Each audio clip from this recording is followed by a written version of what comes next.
ಈ ದಿನ ನಾವು PLC ಯ ಸಹಾಯದಿಂದ ಯಾವ ತರ 3 ಫೇಸ್ ಮೋಟಾರ್ ಅನ್ನು ಸ್ಟಾರ್ಟ್ ಮತ್ತು ಸ್ಟಾಪ್ ಮಾಡಬಹುದು ಅದರ ಬಗ್ಗೆ ತಿಳಿಯೋಣ. ಮೊದಲು ಪವರ್ ಡಯಾಗ್ರಾಮ್ ಯಾವ ತರ ಇರುತ್ತೆ ಅದರ ಬಗ್ಗೆ ನೋಡೋಣ. ಸ್ವಿಚ್ ಗೇರ್ ಅಲ್ಲಿ 3 ಫೇಸ್ ಬಸ್ ಬಾರ್ ಅರೇಂಜ್ಮೆಂಟ್ ಈ ತರ ಇರುತ್ತೆ. ಇಲ್ಲಿ ನಾವು 3 ಪವರ್ ಫ್ಯೂಸಸ್ ನ ಆಡ್ ಮಾಡಿದೀವಿ ಮತ್ತು ಅದನ್ನ F1, F2 ಮತ್ತು F3 ಅಂತ ಮಾರ್ಕ್ ಮಾಡಿದೀವಿ. ನಂತರ 3 ಪೋಲ್ ಪವರ್ ಕಾಂಟ್ಯಾಕ್ಟರ್ ನ ಸರ್ಕ್ಯೂಟ್ ಅಲ್ಲಿ ಆಡ್ ಮಾಡ್ಕೊಂಡಿದೀವಿ. ಇದನ್ನ C1 ಅಂತ ಮಾರ್ಕ್ ಮಾಡೋಣ. ನೆಕ್ಸ್ಟ್ ಓವರ್ಲೋಡ್ ರಿಲೇನ ಪವರ್ ಕಾಂಟ್ಯಾಕ್ಟ್ ನ ಸೀರೀಸ್ ಅಲ್ಲಿ ಆಡ್ ಮಾಡಿದೀವಿ. ಇದನ್ನ OL ಅಂತ ಮಾರ್ಕ್ ಮಾಡೋಣ. ಹಾಗೂ ಕೊನೆಗೆ 3 ಫೇಸ್ ಇಂಡಕ್ಷನ್ ಮೋಟರ್ ನ ಆಡ್ ಮಾಡ್ಕೊಳ್ಳೋಣ. ಈಗ ನಾವು ಬಸ್ ಬಾರ್ ಮತ್ತು ಫ್ಯೂಸ್ ಮಧ್ಯೆ ಈ ತರ ವೈರ್ ಗಳನ್ನ ಕನೆಕ್ಟ್ ಮಾಡ್ಕೊಳ್ಳೋಣ. Next fuse out going terminal ಇಂದ ಪವರ್ ಕಾಂಟ್ಯಾಕ್ಟರ್ ಇನ್ಕಮಿಂಗ್ ಟರ್ಮಿನಲ್ಸ್ ವರೆಗೆ ಈ ತರ ಕೇಬಲ್ಸ್ ನ ಜೋಡಿಸ್ಕೊಳ್ಳೋಣ. ಲಾಸ್ಟ್ ಅಲ್ಲಿ ಓವರ್ಲೋಡ್ ರಿಲೇ ಮುಖಾಂತರ ಎಲ್ಲಾ ಕೇಬಲ್ಸ್ ಅನ್ನು ಮೋಟರ್ ಟರ್ಮಿನಲ್ಸ್ ಜೊತೆ ಕನೆಕ್ಟ್ ಮಾಡ್ಕೊಳ್ಳೋಣ. ಈ ಸರ್ಕ್ಯೂಟ್ ಅನ್ನು ನಾವು ಪವರ್ ಡಯಾಗ್ರಾಮ್ ಅಂತ ಕರಿತೀವಿ. ಈಗ ನಾವು ಕಂಟ್ರೋಲ್ ಡಯಾಗ್ರಾಮ್ ಬಗ್ಗೆ ಕಲಿಯೋಣ. ಇದರಲ್ಲಿ 110 ವೋಲ್ಟ್ AC ಸಪ್ಲೈ ಅವೈಲೇಬಲ್ ಇದೆ. ನ್ಯೂಟ್ರಲ್ ಅನ್ನು ನಾವು ಎಕ್ಸ್ಟೆಂಡ್ ಮಾಡಿ ಪವರ್ ಕಾಂಟ್ಯಾಕ್ಟರ್ C1 ನ A2 ಟರ್ಮಿನಲ್ ಗೆ ಕನೆಕ್ಟ್ ಮಾಡೋಣ. ಯಾವುದೇ ಪವರ್ ಕಾಂಟ್ಯಾಕ್ಟರ್ ನ A1 ಮತ್ತು A2 ಟರ್ಮಿನಲ್ಸ್ ಕಾಯಿಲ್ ಕನೆಕ್ಷನ್ ಆಗಿರುತ್ತೆ. A1 ಗೆ ಫೇಸ್ ಮತ್ತು A2 ಗೆ ಟರ್ಮಿನಲ್ ಗೆ ನ್ಯೂಟ್ರಲ್ ನ ಕನೆಕ್ಟ್ ಮಾಡಬೇಕು. ಈಗ ಫೇಸ್ ನ ನಾವು MCB ಗೆ ಕನೆಕ್ಟ್ ಮಾಡ್ಕೋಬೇಕು. ನೆಕ್ಸ್ಟ್ MCB ಇಂದ ಫೇಸ್ ನ ಎಕ್ಸ್ಟೆಂಡ್ ಮಾಡಿ ಸ್ಟಾಪ್ ಪುಷ್ ಬಟನ್ ಜೊತೆ ಕನೆಕ್ಟ್ ಮಾಡ್ಕೋಬೇಕು. ಈಗ ನಾವು ಸರ್ಕ್ಯೂಟ್ ಅಲ್ಲಿ ಓವರ್ಲೋಡ್ ರಿಲೇಯಲ್ಲಿರೋ NC ಕಾಂಟ್ಯಾಕ್ಟ್ ನ ಯೂಸ್ ಮಾಡ್ಕೊಳ್ಳೋಣ. ಯಾವಾಗ ಮೋಟರ್ಗೆ ಲೋಡ್ ಜಾಸ್ತಿ ಆಗುತ್ತೆ ಆವಾಗ ಓವರ್ಲೋಡ್ ರಿಲೇನ ಈ ಕಾಂಟ್ಯಾಕ್ಟ್ NO ಆಗುತ್ತೆ ಮತ್ತು ಸರ್ಕ್ಯೂಟ್ ನ ಸ್ಟಾಪ್ ಮಾಡಿ ಮೋಟರ್ ಫೇಲ್ ಆಗೋದನ್ನು ತಡೆಯುತ್ತೆ. ಓವರ್ಲೋಡ್ ರಿಲೇಯಿಂದ ಸಪ್ಲೈನ ನಾವು PLC ಗೆ ಎಕ್ಸ್ಟೆಂಡ್ ಮಾಡ್ಕೊಳ್ಳೋಣ. ಯಾವಾಗ PLC ಸ್ಟಾರ್ಟ್ ಕಮಾಂಡ್ ಕೊಡುತ್ತೆ ಆವಾಗ PLC ಇಂದ ಸಪ್ಲೈ ರಿಟರ್ನ್ ಆಗಿ ಪವರ್ ಕಾಂಟ್ಯಾಕ್ಟರ್ ನ A1 ಟರ್ಮಿನಲ್ ಗೆ ರೀಚ್ ಆಗುತ್ತೆ. ಈ ಸರ್ಕ್ಯೂಟ್ ಅನ್ನು ನಾವು ಕಂಟ್ರೋಲ್ ಡಯಾಗ್ರಾಮ್ ಅಂತ ಕರಿತೀವಿ. ನೆಕ್ಸ್ಟ್ PLC ಸರ್ಕ್ಯೂಟ್ ಬಗ್ಗೆ ಕಲಿಯೋಣ. ಇಲ್ಲಿ 24 ವೋಲ್ಟ್ DC ಸಪ್ಲೈ ಅವೈಲೇಬಲ್ ಇದೆ.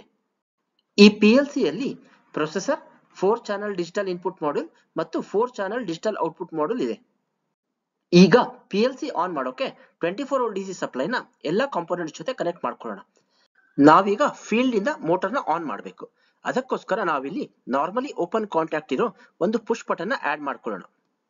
ಫೀಲ್ಡ್ ಇಂದ ಮೋಟರ್ ಸ್ಟಾಪ್ ಮಾಡಬೇಕು ಅಂದ್ರೆ ನಾವಿಲ್ಲಿ ನಾರ್ಮಲಿ ಕ್ಲೋಸ್ ಕಾಂಟ್ಯಾಕ್ಟ್ ಇರೋ ಒಂದು ಸ್ಟಾಪ್ ಪುಷ್ ಬಟನ್ ನ ಆಡ್ ಮಾಡ್ಕೊಳ್ಳೋಣ. ಈಗ ನಾವು 24 ವೋಲ್ಟ್ DC ಪಾಸಿಟಿವ್ ಟರ್ಮಿನಲ್ ನ ಸ್ಟಾರ್ಟ್ ಪುಷ್ ಬಟನ್ ಗೆ ಕನೆಕ್ಟ್ ಮಾಡ್ಕೊಳ್ಳೋಣ. ಸ್ಟಾರ್ಟ್ ಪುಷ್ ಬಟನ್ ಪ್ರೆಸ್ ಮಾಡಿದ ಮೇಲೆ NO ಕಾಂಟ್ಯಾಕ್ಟ್ ಸ್ಟೇಟಸ್ NC ಆಗುತ್ತೆ ಹಾಗೂ ಸಪ್ಲೈ ಅಲ್ಲಿಂದ ಎಕ್ಸ್ಟೆಂಡ್ ಆಗಿ ಇನ್ಪುಟ್ ಚಾನೆಲ್ ನಂಬರ್ 1 ಗೆ ಹೋಗುತ್ತೆ. ಈಗ ನಾವು 24 ವೋಲ್ಟ್ DC ಪಾಸಿಟಿವ್ ಟರ್ಮಿನಲ್ ನ ಸ್ಟಾಪ್ ಪುಷ್ ಬಟನ್ ಜೊತೆ ಕನೆಕ್ಟ್ ಮಾಡೋಣ. ಸ್ಟಾಪ್ ಪುಷ್ ಬಟನ್ ಅಲ್ಲಿ ನಾವು NC ಕಾಂಟ್ಯಾಕ್ಟ್ ನ ಯೂಸ್ ಮಾಡಿದೀವಿ.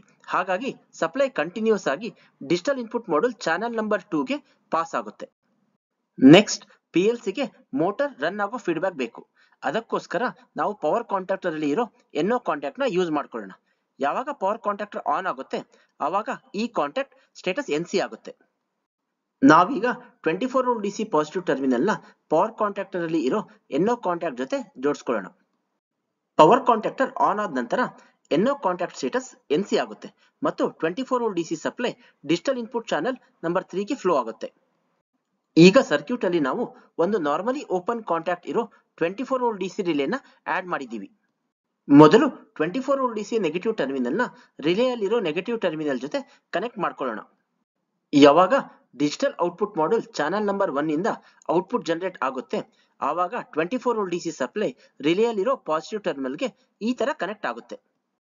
ಇವಾಗ ನಾವು ಕಂಟ್ರೋಲ್ ಸರ್ಕ್ಯೂಟ್ ಅಲ್ಲಿ ತೋರಿಸಿರೋ PLC ಸ್ಟಾರ್ಟ್ ಕಮಾಂಡ್ ಕಾಂಟ್ಯಾಕ್ಟ್ಸ್ ನ ನೆನಪು ಮಾಡ್ಕೊಳ್ಳೋಣ. ಆ ಕಾಂಟ್ಯಾಕ್ಟ್ಸ್ ನ ನಾವು ರಿಲೇ ಜೊತೆ ಈ ತರ ಕನೆಕ್ಟ್ ಮಾಡ್ಕೊಳ್ಳೋಣ. ಈಗ ನಾವು ಮೋಟಾರ್ ಸ್ಟಾರ್ಟ್ ಮತ್ತು ಸ್ಟಾಪ್ ಮಾಡೋ ಲ್ಯಾಡರ್ ಲಾಜಿಕ್ ಪ್ರೋಗ್ರಾಮ್ ಯಾವ ತರ ಮಾಡೋದು ಅದ್ರ ಬಗ್ಗೆ ಮಾಹಿತಿ ತಿಳಿಯೋಣ. ಮೊದಲು ಸ್ಟಾರ್ಟ್ ಪುಷ್ ಬಟನ್ ಕಾಂಟ್ಯಾಕ್ಟ್ ನ ಲ್ಯಾಡರ್ ಲಾಜಿಕ್ ಅಲ್ಲಿ ಆಡ್ ಮಾಡ್ಕೊಳ್ಳೋಣ. Next stop push button contact ನ ಆಡ್ ಮಾಡ್ಕೊಳ್ಳೋಣ. ಈಗ ನಾವು ಔಟ್ಪುಟ್ ಕಾಯಿಲ್ ನ ಆಡ್ ಮಾಡಿದೀವಿ. ಯಾವಾಗ ಈ ಔಟ್ಪುಟ್ ಕಾಯಿಲ್ ಆನ್ ಆಗುತ್ತೆ ಆವಾಗ ರಿಲೇ ಪಿಕಪ್ ಆಗುತ್ತೆ. ನಾವೀಗ ರನ್ ಫೀಡ್ಬ್ಯಾಕ್ ಕಾಂಟ್ಯಾಕ್ಟ್ ಅನ್ನು ಸ್ಟಾರ್ಟ್ ಕಾಂಟ್ಯಾಕ್ಟ್ ಗೆ ಪ್ಯಾರಲಲ್ ಆಗಿ ಆಡ್ ಮಾಡ್ಕೊಳ್ಳೋಣ. ಇಲ್ಲಿ ಗಮನಿಸಿ ಔಟ್ಪುಟ್ ನ ಲ್ಯಾಚ್ ಮಾಡೋಕೆ 24 ವೋಲ್ಟ್ DC ರಿಲೇ ಔಟ್ಪುಟ್ ನ ಕಾಂಟ್ಯಾಕ್ಟ್ ಅನ್ನು ಆಡ್ ಮಾಡ್ಕೊಂಡಿದೀವಿ. ನಾವೀಗ ಎಲ್ಲಾ ಸರ್ಕ್ಯೂಟ್ ಗಳ ಕೋಆರ್ಡಿನೇಷನ್ ಅನ್ನು ಚೆಕ್ ಮಾಡ್ಕೊಳ್ಳೋಣ. ಮೊದಲು 3 ಫೇಸ್ ಸಪ್ಲೈ ಬಸ್ ಬಾರ್ ಇಂದ ಪವರ್ ಕಾಂಟ್ಯಾಕ್ಟರ್ ಇನ್ಕಮಿಂಗ್ ಟರ್ಮಿನಲ್ಸ್ ವರೆಗೆ ಮಾತ್ರ ಫ್ಲೋ ಆಗುತ್ತೆ. ಅಲ್ಲಿಂದ ಮುಂದೆ ಹೋಗಲ್ಲ. ಯಾಕಂದ್ರೆ C1 ಪವರ್ ಕಾಂಟ್ಯಾಕ್ಟರ್ ಅಲ್ಲಿ ಇರೋ ಕಾಯಿಲ್ ಆಫ್ ಕಂಡೀಷನ್ ಅಲ್ಲಿ ಇರುತ್ತೆ. ಈಗ ಸ್ಟಾರ್ಟ್ ಪುಷ್ ಬಟನ್ ನ ಪ್ರೆಸ್ ಮಾಡೋಣ. ಅಲ್ಲಿಂದ ಸಪ್ಲೈ ಇನ್ಪುಟ್ ಚಾನೆಲ್ ನಂಬರ್ 1 ಗೆ ಫ್ಲೋ ಆಗುತ್ತೆ. ಯಾವಾಗ ಇನ್ಪುಟ್ ಚಾನೆಲ್ ನಂಬರ್ 1 ಆನ್ ಆಗುತ್ತೆ ಆವಾಗ ಲ್ಯಾಡರ್ ಲಾಜಿಕ್ ಅಲ್ಲಿ ಇರೋ NO ಕಾಂಟ್ಯಾಕ್ಟ್ ಸ್ಟೇಟಸ್ NC ಆಗುತ್ತೆ. ಇಲ್ಲಿ ಅಬ್ಸರ್ವ್ ಮಾಡಿ input channel number 2 already on ಆಗಿದೆ. ಯಾಕಂದ್ರೆ ಸ್ಟಾಪ್ ಪುಷ್ ಬಟನ್ ಅಲ್ಲಿ ನಾವು NC ಕಾಂಟ್ಯಾಕ್ಟ್ ಬ್ಲಾಕ್ ನ ಯೂಸ್ ಮಾಡಿದೀವಿ. ಈ ಹಿಂದಿನ ಎರಡು ಕಾಂಟ್ಯಾಕ್ಟ್ NC ಇರೋದ್ರಿಂದ ಬ್ಲೂ ಲೈನ್ ನಲ್ಲಿರೋ ಸಾಫ್ಟ್ ಪವರ್ ಔಟ್ಪುಟ್ ತನಕ ಫ್ಲೋ ಆಗಿ ಔಟ್ಪುಟ್ ಅನ್ನು ಆನ್ ಮಾಡುತ್ತೆ. ಯಾವಾಗ ಔಟ್ಪುಟ್ ಆನ್ ಆಗುತ್ತೆ ಆವಾಗ ಔಟ್ಪುಟ್ ಚಾನೆಲ್ ನಂಬರ್ 1 ಇಂದ ಸಪ್ಲೈ ಫ್ಲೋ ಆಗಿ ರಿಲೇನ ಎನರ್ಜೈಸ್ ಮಾಡುತ್ತೆ.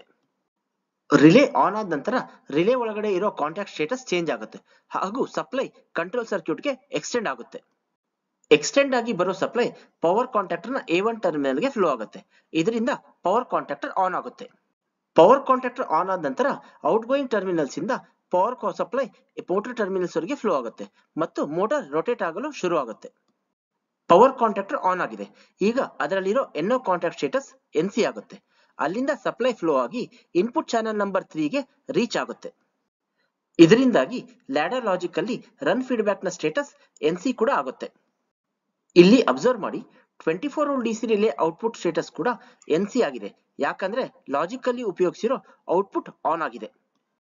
ಈಗ ನಾವು ಸ್ಟಾರ್ಟ್ ಪುಷ್ ಬಟನ್ ರಿಲೀಸ್ ಮಾಡೋಣ ಮತ್ತು ಮೋಟರ್ ಕಂಟಿನ್ಯೂಸ್ ಆಗಿ ರನ್ ಆಗ್ತಿದೆನಾ ಅಂತ ಚೆಕ್ ಮಾಡ್ಕೊಳ್ಳೋಣ. ಸರ್ಕ್ಯೂಟ್ ಈಗ ಈ ತರ ಲ್ಯಾಚ್ ಆಗಿದೆ ಮತ್ತು ಮೋಟರ್ ಕಂಟಿನ್ಯೂಸ್ ಆಗಿ ರನ್ ಕೂಡ ಆಗ್ತಾ ಇದೆ. ನಾವೀಗ ಸ್ಟಾಪ್ ಪುಷ್ ಬಟನ್ ಪ್ರೆಸ್ ಮಾಡಿ ಮೋಟರ್ ನ ಸ್ಟಾಪ್ ಮಾಡೋಣ. ಅವಾಗ ಲ್ಯಾಡರ್ ಲಾಜಿಕ್ ಅಲ್ಲಿ ಇರೋ ಸ್ಟೇಟಸ್ ಈ ತರ ಆಗುತ್ತೆ ಮತ್ತು ಔಟ್ಪುಟ್ ಕೂಡ ಆಫ್ ಆಗುತ್ತೆ. ಈಗ ಸ್ಟಾಪ್ ಪುಷ್ ಬಟನ್ ರಿಲೀಸ್ ಮಾಡೋಣ. ಇಲ್ಲಿ ನೋಡಿ ಮತ್ತೆ ಸರ್ಕ್ಯೂಟ್ ಆನ್ ಆಗೋಕೆ ರೆಡಿ ಆಗಿದೆ. ಈ ತರ ನಾವು 3 ಫೇಸ್ ಮೋಟರ್ ಅನ್ನು PLC ಇಂದ ಕಂಟ್ರೋಲ್ ಮಾಡಬಹುದು.